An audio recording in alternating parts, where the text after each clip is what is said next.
first and foremost, I just want to kind of just thank you because I know that you have been running everywhere. So I know that this has been a really busy time for you, but I just want to really just thank you just for taking the time out. And also to kind of give a little bit of an introduction to some of our audience. For those that are in the industry, Sheri Riley is not a name that you don't know. She's worked with so many different people. She is the founder and the president of Glue, which is a very successful entertainment consulting company, and as well as working with so many different entertainers and as well as a lot of different brands. She's also a former marketing music exec with labels like Atlantic Records and also with LaFace Records. Just for those that don't know, kind of give us a little bit of some of the artists that you've worked with in the past. Well, Hope, first of all, thank you so much for allowing me to share this time with you and your listening audience. I have been so excited and blessed to work with great artists like Usher, Tony Braxton, TLC, on the music side, Outkast, Donnell Jones, Demetria McKinney, who's currently on the House of Pain, who's an absolutely amazing vocalist, and just many other talented artists. I originally started working with the late, great Gerald Levert, the OJs, is where I first started. And so I've been able to really work with some of the best and best-selling artists in the country and in the world. And that's interesting. And the thing is, you mentioned that you worked with Gerald. Now, how was that experience in working with such a great artist? Man, it really was exciting because I've always loved music, but I never knew the music-making process. So to be a lover of music and to grow up with my father singing together and playing records and having my little play radio station as far back as I can remember, to work with an artist who was a producer and a writer and a vocalist and a perfectionist and a history of music with his father, it was just like, oh, my God, like this is the best. I would literally just sit in the studio and watch the process and listen to the process and how a record was created, how it was made, how the melodies were formed, how the chords were laid down, how, a thought or idea would turn into a lyric, which would turn into a chorus, which then would turn into verses. And Gerald was very open. I mean, some artists, when they're in the studio, they don't really want anyone there. But he was one of those artists that, he didn't have a problem with you being in the studio and asking questions. And one of his writing partners, Tony Nicholas, I mean, they would just get in there and create music. So it was to be, my first real job in the industry, to be able to be exposed to the music-making process, it was invaluable. Now, in those times when he was in the studio and everything, like, was there anything that you kind of really took note of the most? Or was it kind of like maybe his writing style, or just, maybe he may have came up with the lyrics first, the music first, or it just might have been just a spontaneous moment, or was he kind of more a person that kind of went by a certain method? All of the above. I mean, it was an idea could be birthed from anything. I would see Gerald come up with an idea. I've seen him in the studio, and him and Tony just out of the blue come up with something right then and there. So, with creative people, the creative birth is kind of, there's no set rhyme or reason. But then the process of making music, then yes, there's a certain rhythm and a certain style, a certain formula, but the actual origination of the idea that inspiration could come from anywhere. But the one thing about, the times that I was there in the studio was, just his genuine heart and desire to make good music. Like, it was never about a gimmick. It was never about, really, is this going to be a platinum record? It was, is this good? Are the chords good? Is the melody good? Does it have rhythm? Does it have soul? Gerald was always like his father, true to the music. I mean, it was really, really about good music. Now, a lot of people know Gerald from the standpoint of just all of the great music that he's done, like, Casanova, of course, and then you have Pop, Pop, Pop Goes My Mind, so many of the hits and so many of beloved songs. But because you kind of work with him more intimately, what was your experience just as a person, that perspective of Gerald? Gerald was a workaholic. I mean, he loved, he was, in the studio, in the office, managing artists. He had, at the time I worked with him, Men at Large and the Rude Boys. He was touring. He would be out on the road with his father. So, there was definitely a high work ethic, constantly working. But was also very open. I mean, he, helped other artists, helped his family, helped his friends. He was, as active in the Cleveland community. One of my closest friends, Monica Green, she had a show called the Hair Oscars. And, her and I really did that together. It was her idea, and it was, it was like the Oscars for hairstylists. And when she went to Gerald and asked him, will you do this? And he said yes, without a doubt, and, lend his time and his support and his name to the show.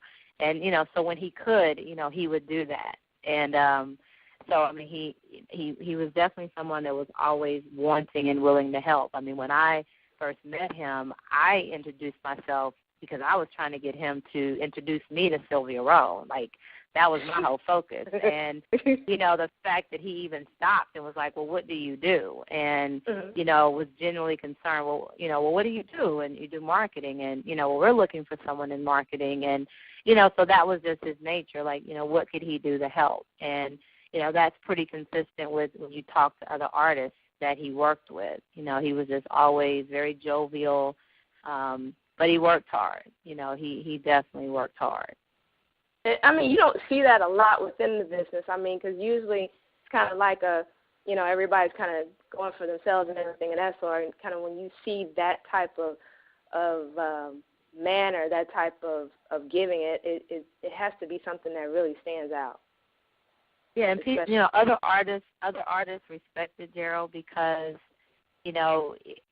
he always, he was competitive when he was on tour, and whoever was, he was not the headliner. If someone was performing after him, his whole thing was to tear that stage up and create so much heat that that next act either had to step up their game or it was gonna, they was gonna have to. It's a whole lot of work. Like, he took great pride in, taking ownership of that stage. Like, as much as he had performed, even by the time I started working with him, I mean, he still rehearsed and practiced and worked on his show and worked on his craft. And, I'll never, I remember when R. Kelly was opening up for Gerald. Like, R. Kelly had just gotten started. And I'll never forget, Gerald was like, man, this kid pretty good, And, many, many years later after, all of Robert's success, and I'll never forget,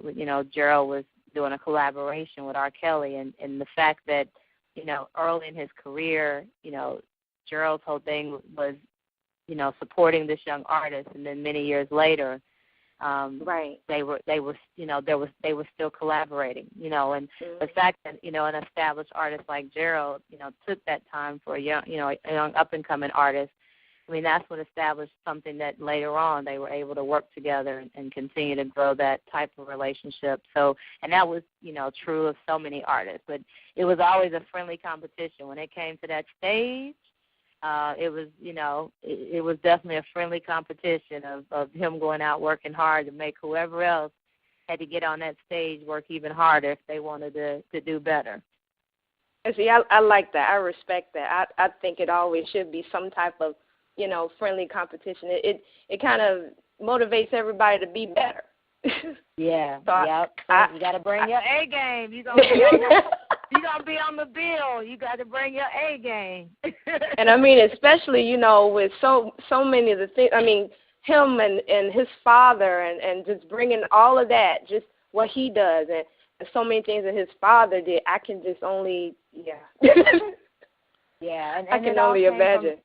And it all, it came from Vert. I mean, because that was Vert. When he hits that stage, whoever else is on the bill, they better bring their A game, And no matter how many years that, even to this day, that Vert's still performing, that's still the mentality. If you get up there on that stage, that audience deserves the best you've got to give.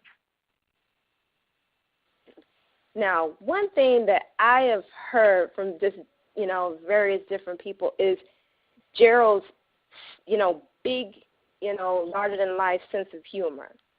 What has been your encounter with that? Man, everything you've heard. Just worked hard but knew how to have fun when it was time to have fun, very jovial. I mean, he had a very serious side just because, it was a lot of responsibility, that he had with the companies and the touring and the artists and, those type of things. But, still know how to laugh and had one of the big hearty laughs. Gerald had one of them laughs, and when he laughed, you heard him, all the way down the hallway.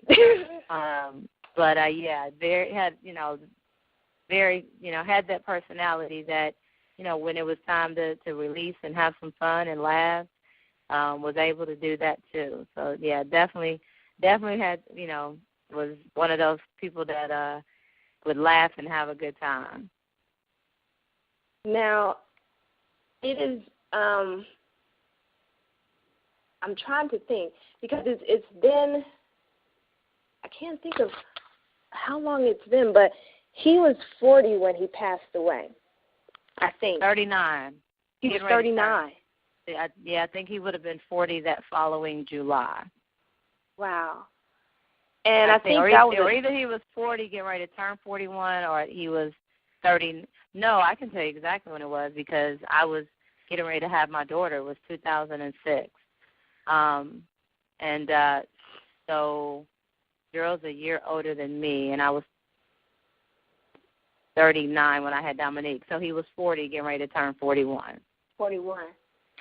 And, so many people, me included, it was kind of like one of the biggest shocks, like, are you serious? Like, this is really not happening. It's similar to Michael and similar to Whitney. And what was that experience like for you when you first heard? Wow, it was devastating. Like I said, I was pregnant with my daughter, and my good friend I referenced earlier, Monica Green, was actually putting together my baby shower, and she still lives in Cleveland, and she was putting together my baby shower. Let me back up first. When I was 5 months, I had a meeting at a hotel here in Atlanta, and when I was arriving for my meeting, when I got out, Gerald and Big Joe, his security, one of his dearest friends, they were sitting outside in the car, or the valet area, and I hadn't seen Gerald in years. I hadn't seen him in years, and we laughed and got to catch up, and he knew how much I wanted to be married and have much family, and so I was pregnant, and he was just congratulating me, and he's like, you're gonna have a baby. Oh my God, I can't believe you got to have a baby, and it was just, we had about 20 minutes to just catch up. And like I said, I hadn't seen him in years, and so that was when I was about 5 or 6 months. And so fast forward back to November, and Monica was doing my shower, and so I was at work. I was in my office, and she called me, and she said, "Are you sitting?" And I was like, "Yeah, girl, I'm at my desk. What's going on?" And she was like, "Gerald passed." And I was like, oh, girl, that's fine. Tell him to send me a gift. Well, I'm thinking she meant she had invited him to come to the shower because I was having a co-ed shower. So I'm thinking she meant, she had invited him to the shower, but he passed on coming to the shower. That's what I'm thinking because, him dying was so far from my reality that, and I was like, I just laughed. I was like, oh, that's cool. Tell him to send me a gift. And she was like, no. He passed, And I couldn't believe it. Because we're the same age. I'm at the beginning of life. We're at the beginning of life. I'm getting ready to have a baby. We're still young. Like, it just didn't register, and, it still is very shocking to me. And it's so funny because LaMicah, his son, I was working with Gerald when LaMicah was, 2 or 3 years old, and now he's here at Morehouse, and looks just like his dad, sounds like his dad, and it's just it's amazing to me because it still is. It was a moment where I just couldn't believe it. I just couldn't believe it. I just couldn't believe it. Man, so what's like one thing that you miss the most about him? The music, the performing.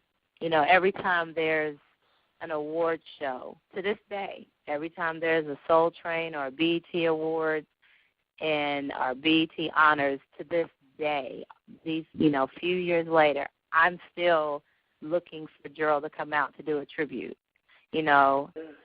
When there's, a tribute or there's an achievement award, a lifetime honor given, I'm still looking for Gerald to come out to be one of those artists because that still, I feel, that still is right. You know what I'm saying? I still want to see another performance, hear another song, just the artist, the music, the voice. That was, that voice. And, that's on the business, the music side. But just, his family as a whole.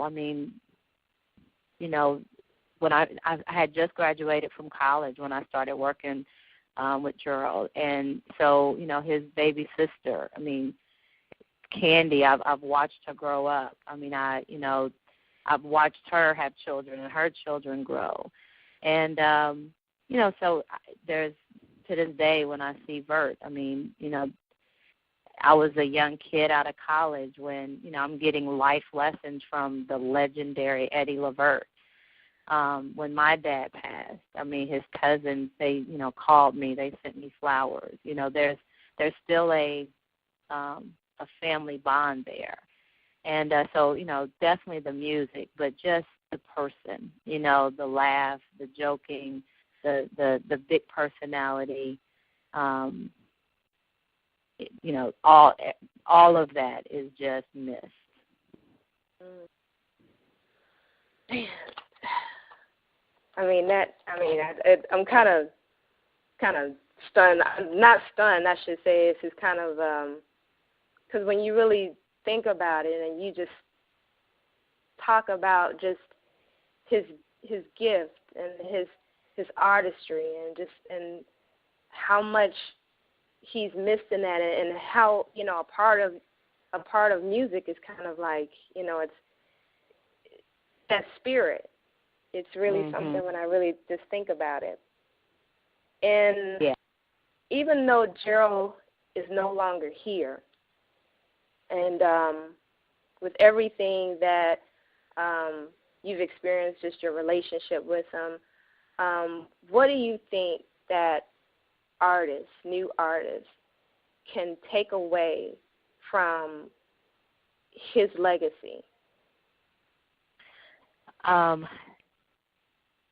The art, love, and soul of music, of performing, of being an artist and an entertainer, whether it was writing, producing, performing, singing, working with up-and-coming artists.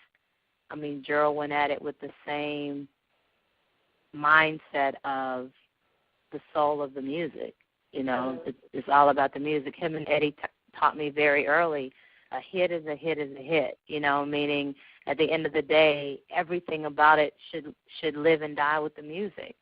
And, and then how you perform that music. When you take that song and you put it on the stage, you give your very best. You give your all. You give the audience, a great song, and you give them a great performance. And then you give them a great personality, whether it's an interview or, a respect for the Tom Joyners of the world, respect for the people behind the scenes. I mean, he genuinely carried himself with that. Respect for the people that worked with him, who worked at his company. And, that's that true artistry, respecting people, respecting the music, giving a great performance. And I think that's a part of the legacy that artists today could definitely learn from. And then also just the development as an artist. I mean, here's someone who, was a legend son, a legend son, but he still honed his craft and worked on his craft like he, was what he was, a new artist. And he still worked hard even though, he had already an open door with his name, but he still went at it with all the hunger of a new artist. And I think today some of the artists, because they're part of a camp, they take it for granted. And just because you've got that name, you don't, you already have the name, so the door is open. But that open door should never negate the appreciation for your audience, your fans, and delivering the best product musically, as a personality, and respecting those who are helping you keep that door open. Well, I just want to thank you once again for just taking the time, and I don't know if I can express to you just how thankful I am just having this talk with you, because, I mean, I know that our audience will get so much from this and just kind of get a better view of who he was, not just as an artist, but also as a person, and the music and the love that he also left to people, that were close and intimate with him, like yourself. So I just can't thank you enough, Sheri. No, I appreciate it. And I got to, I really appreciate you guys, with Black History Month, honoring artists that may not necessarily be on the radar of, a lot of times we go so far back in Black history, and we should honor those, the Etta James and, the Ella Fitzgeralds. We should honor those, but there are some in more recent history that we should also honor and recognize. So I definitely appreciate you guys, for having a true understanding of our rich heritage with grown folks music. Sheri, I love you. You too, my love. I don't know if everybody knows, but I just got to share this. Hope, I have known Hope since she was a baby. And, I was at LaFace Records. Hope was a part of the great team at LaFace Records. So I have literally known Hope since she was a baby in this industry, and I'm so proud of you, girl. I am so proud of you.